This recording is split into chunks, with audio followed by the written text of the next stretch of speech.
This free step-by-step video comes to you directly from Haynes. You can complete more than 200 jobs on this vehicle when you purchase the complete Haynes online manual at haynes.com. Air filter element replacement.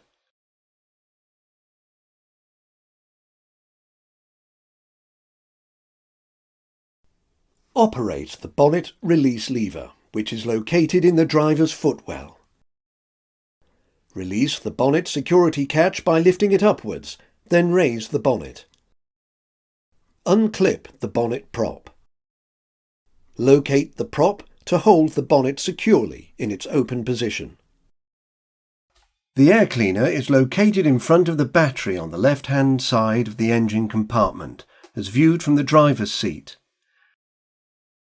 Undo the 4 screws that secure the lid to the air cleaner housing.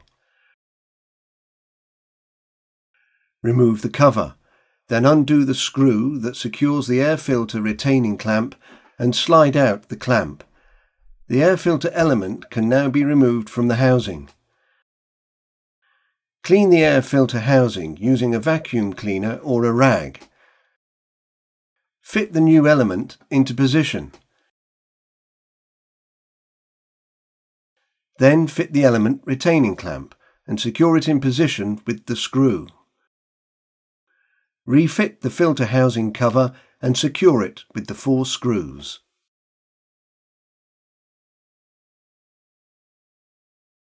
Remove the bonnet prop from the bonnet. Clip the prop into its stay. Lower the bonnet and close it securely.